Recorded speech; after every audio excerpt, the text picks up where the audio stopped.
My name's Helene, and this morning I had a few minutes to record before Mason and I have to get to his eye appointment. So this might break up in the middle and you'll see a scene change. But we're at our favorite park that's local to us.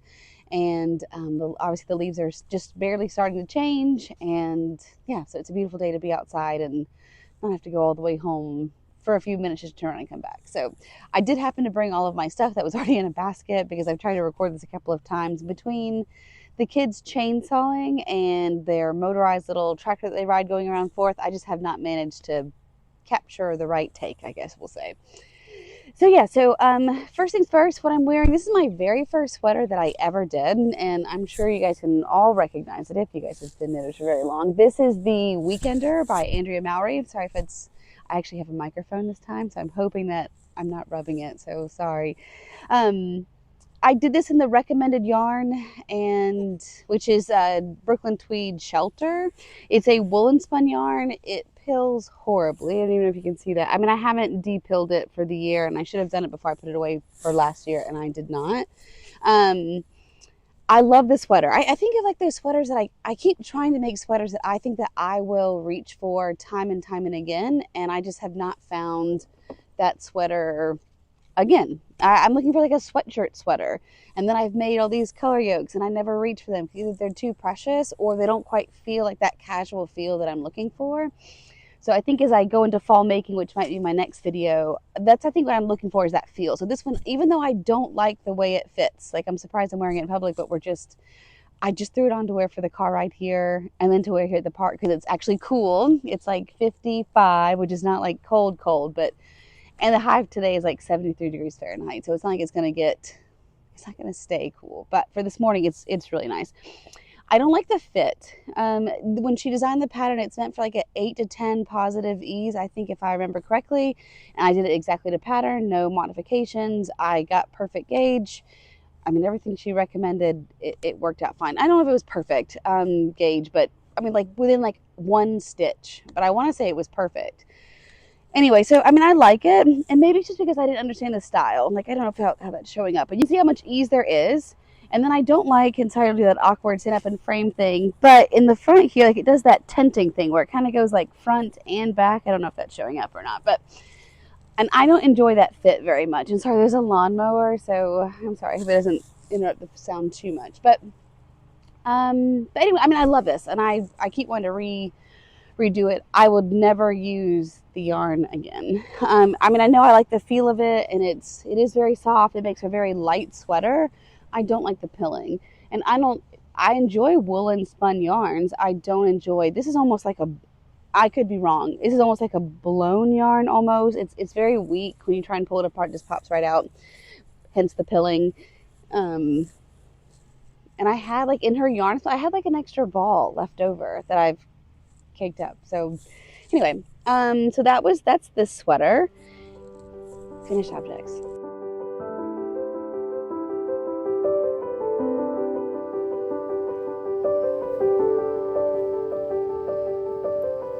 Yes, so I did finish the cowl. This is Michelle Franzetta with Mishi Fraz Knits. And this was a test knit that I did, and this is called the Under the Ivy Cowl. I love this so much. I love the yarn, I love the feel, I love the design. I think it's just beautiful. Isn't that right, Nolan? Sorry, Nolan's right below the camera, so I can see him. He's watching the leaves fall, and so he's expressing his fall joy too. At least that's what I'm going to choose as your interpretation of your sounds. But anyway, so this worked up. I'm not gonna say it worked up quickly because it's color work with fingering weight yarn, and it's knit in a tube. So I will say that I did a mistake. You're supposed to twist it, right? For a Mobius cowl, it's in as a tube, and then you take the ends together, you twist it, and then Kitchener stitch them together. In whatever thing I'm doing, it was late at night, which is my mistake lately. I'll put a picture of me knitting at night lately or something, but I got one of those very cool like book light knitting lights that goes around your neck. I was clipping a bookmark to like my shirt and then like trying to knit at night because I mean I'm up anyway, and I have a hard time going back to sleep lately, for which I usually don't have trouble going back to sleep or going to sleep.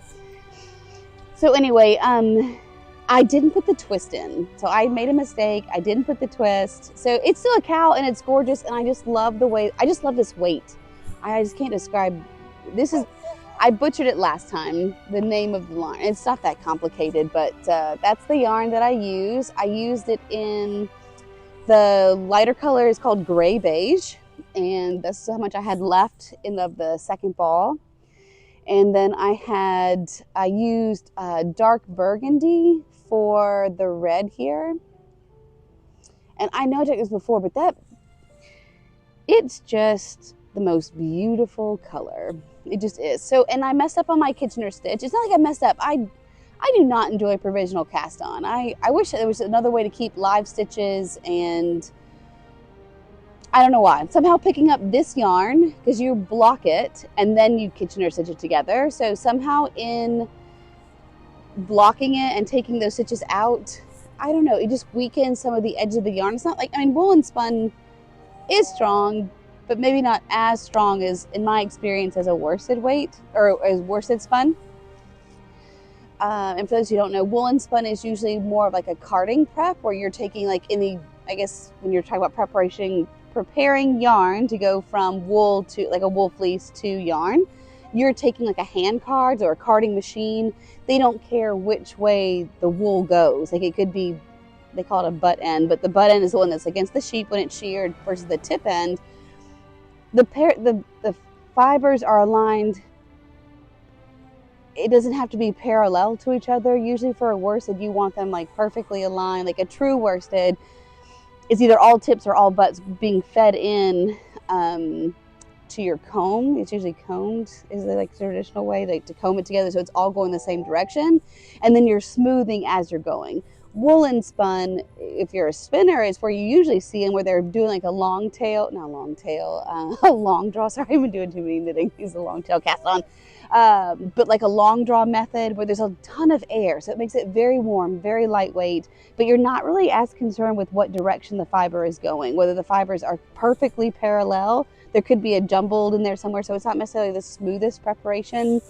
That's like just a quick overview. There's a lot more to it than just that. But anyway, so I'm really enjoying the yarn, and I made the Kitchener stitch. What I was going through is that some of them I feel like I pulled the yarn a little too much when I was taking the provisional cast off, even though I use a thicker yarn. Someone did post a thing about using that cording, like that plastic tube cording where you try on like your sweaters or something midway through.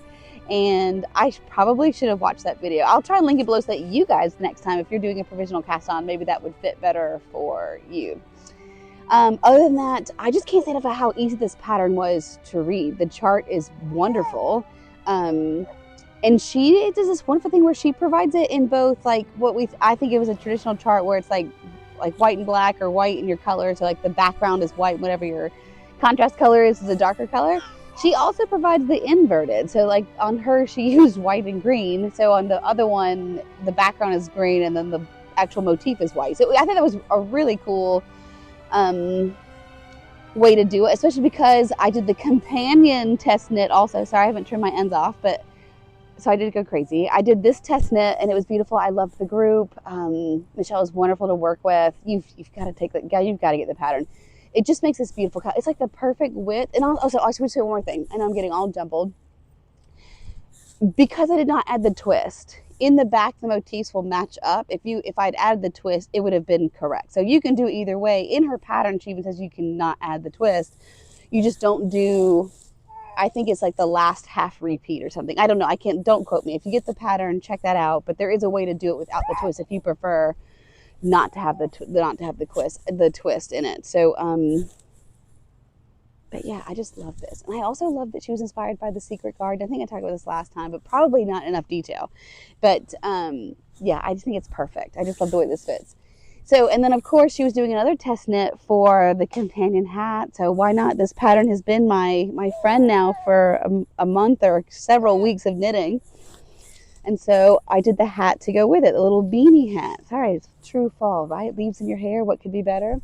And I love this also. This one I knit, and I know I've been trying to find a way to use, I know, some of our farm yarn, because we're doing the Carolina Fiber Festival in March, and I don't have enough like swatches or projects using our yarn.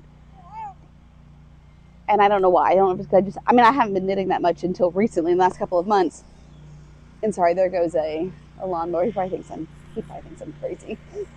What's that lady doing? Anyway, so I chose to use two of our colors. The gray is, I think I did this in another part that you guys seen. Oh, this is the gray from the Dreyma sweater that I'm working on. So I already had it skeined up. And I only need a little bit left on the Dreyma for the wristbands, which I'll get into when we get there. But anyway, that's the gray. And then this is the alpaca that I used. I hope that's showing up. I'm calling it a purple. It's more like, I don't know, like a mauve and true farm yarn. There's a piece of, oh no, that's sorry soap. No, but that's hay. So I use these two together as I don't know why I'm showing you like this because it's on my head and you can see it. But those are the two that I picked. And this was alpaca and sari silk, like 100% alpaca and sari silk. And this is Romney wool and merino, 75% Romney and 25% merino.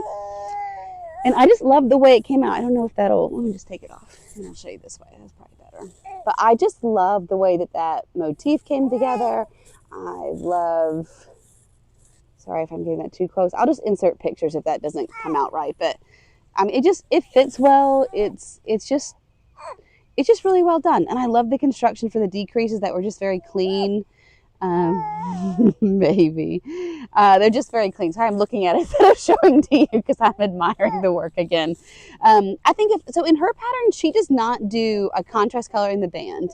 I will say that if I could do it again, I don't know that I would do the contrast color in the band. I did it because I don't know, I thought it would look better against my skin tone, the gray versus this, but I don't think it really makes that much difference. And I only say that because here at the bottom, and I don't know why it bothers me because it's really not a thing at all. Down here, there's like a thinner band than like up here in this space. And there's no reason for it to match. Like it's not a thing. Just somewhere in my mind, I'm like, if I could do it again, which I can do, it's just to do it all. If it was all one color, you would never notice that at all because it's not a mistake. It's just when I did the contrast color here, it just looks hey there. It just looks a little different. So yeah, that's like the only thing. And it's not even a thing. It's just like a side note to myself. So yeah, I really love the way that came out. You should definitely get one of her patterns. There may or may not be another test knit in my future. I'm hoping so. So anyway, I've really enjoyed it. And I think it's just special because in there, like I've met a couple of women. It's like in an Instagram. Sorry, I know it's so annoying probably to touch your hair, but I took the hat off and I can feel it like in my face. She does like an Instagram chat group for everyone, and it's been really nice to just get to know other people who are working the same project. And I think that's where I heard about the provisional cast on. Sorry, there's still a hair in that for the tubing that goes through for the provisional cast off. You're using a tube instead of like waste yarn. And someone in that group posted the video, which I think is just so cool. That's exactly why I love those groups. And yeah, so I hope to do more test knitting, especially for Michelle, because it was wonderful. Anyway, and they were just a wonderful group of women. So I'm going to take this off. I don't know why, but I feel like that hair is also getting stuck to it. I have a stitch marker there to mark. I need to take these ends. These are like the ends that I wove in for the kitchen. You can see how that stitch turned out. It's not perfect. I mean, I haven't steamed it or anything to redo the Kitchener stitch that goes right across there. And maybe I did something wrong. I mean, I've done the Kitchener stitch before and it came out fine, but maybe in this one I didn't do, actually I don't know what I wouldn't have done. I followed the instructions. So maybe it'll just lay out. Maybe I pulled it too tightly. I don't know. It'll just always be at the back. Let's make sure it's always in the back of the work. But there, now you can see it. I just think that just looks so nice, and she just did such a wonderful job. I just love it. I really do. I just think it came out beautifully. And especially with that yarn, it just came out very light, airy. I mean, you could wear it now in the transitional season, but I can also see it like being tucked up and just being warm because it's a double layer. But that layering in this yarn, because it's wool and spun, it's not like I'm gonna sweat the whole time I'm wearing it. It's just really nice. So I did bring the socks, even though there's not that much progress on the socks. Let me unwind that. So yeah, so those are the socks. They are still coming along slowly. I've just mentally just said that I'm not going to complain about it anymore, even though I feel like I'm kind of getting that tone now. It's not that, that's what I'm saying. It's not that it's bad. They're a pair of socks. It's just that it does this the whole time. I don't know if you can see that or not, but like how it gets all twisted as you're knitting. So then it's just because of the twist in the yarn, which was put there on purpose. It's just not that fun to actually knit it, even though the twist is there on purpose. So yeah, and I'm also getting worried about how high up of a cuff I'm getting in that 1x1 rib. I've never knit socks that have had that tall of a cuff. I don't know if it'll get tight on my calves, or if that'll make it push down. I'm not sure. So we'll just see how it goes. In the end, I have this much yarn left. Sorry, it's Mason. In the end, I have this much yarn left, and I may just cast that. I may just cast off. And I mean, that's not really enough to do anything maybe, but maybe it'd be like color work in mittens. I don't know. I might be just sick of this yarn, so I don't know what that'll be. So yeah, there's the mitten. There's the socks, and they're like right at done. And I don't even know why I was holding myself to not casting onto something because they're not done, because there's nothing in the world that I have to hold it's a hobby. So I might as well just cast on the other ones, and I haven't done that yet. So then the next thing I have is my Dreyma sweater. Look how pretty. I just cannot. I tried it on this morning. I'll put a picture of what it looks like. I put these on like hey baby. I put it on the test tubing, and it just fits. I don't know why I was worried about how it would fit. Sorry, I just need like a hair tie or something. I'm so sorry. It just fits beautifully. Sorry, there was no sun, and now there's sun like right in my face. I'm sure it's all wild now. No, I hear you. So it just fits. I just love it. I just feel like I didn't try it on before, and I should have maybe to test out the yoke. But like I said in my last video, Jessica, or I keep saying Jennifer, but her patterns say Jen Steingass. Her patterns in the yoke just always come out really well for me. I thought that when I tried on that maybe the armband was too tight, that I didn't add enough extra. She does like a back loop cast on to add on extra stitches underneath the arm. But that's not true. I just had this yarn like over, so it was making it too tight. I don't know if that makes any sense. It doesn't matter. The point is that it fits. And I also still have my safety line from the yoke, which I can now take out, which also made it fit a little different. But anyway, so there might be a child in the background. Is that right? Maybe you saw Mason. Maybe he was waving back there. But I think it's just beautiful. I just cannot get enough of the color work. And it was right. It was like because I was working on the white that it was becoming it was coming out really stark. I don't mind it a bit now. Now that I've seen it in pictures a little bit, I don't mind that line at all. And I just love it. And we're back. I think Mason might have been running around in the background the other one, which is fine. Just give him a thumbs up. The last thing I have to talk about, because we're on a time crunch, I'm trying to make this one quick, is I'm still looking for a cardigan, which is what I'll talk about next video with my fall plans. It's more, I don't know. Like we're talking about the things I want to reach for. I want to reach for a cardigan, which I've mentioned a couple of times. And the Beanie sweater just does not seem to be in my future. I should have pulled it out. I brought my swatch that I just did to change out the yarn. All right, so we had the fiasco of the yarn that the sample was in. Oh, sorry. So this is oh, I'm sorry. Hey, let me turn you. What happened? Do you want to see this way? Ooh. Oh my. What happened? Oh my baby. Oh my. Do you see the leaves? Do you see leaves? What is it? Oh my baby. So I was going to do the Beanie sweater in the suggested yarn that's in the pattern, which obviously did not work out because I don't have enough, and I'm talking way too fast. I just know I'm out of time. And yeah, and I'm saying a lot. So I did a swatch in our yarn. So this is our Shetland. So I should say Skybrook Farm Shetland. And it's a DK weight. I would say it's light DK. I mean, it's almost like a, no, it's DK. Anyway, oh, so I should just hold up the skein. And I just love this color. This is the contrast color for the Jen Steingast sweater that I did. That was the Ethelda sweater that I showed in the very first episode. This is that brown, the darker brown that's in that sweater.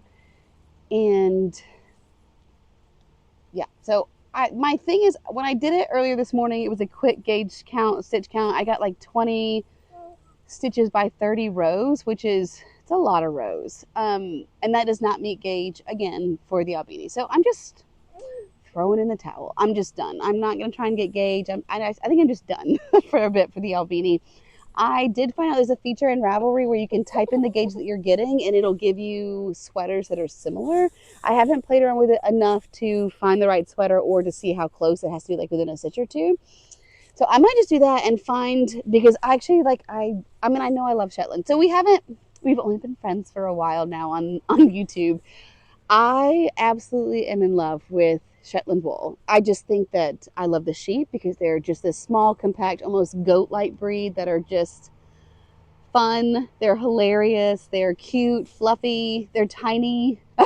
I mean, tiny's in they're like 80, 90 pounds.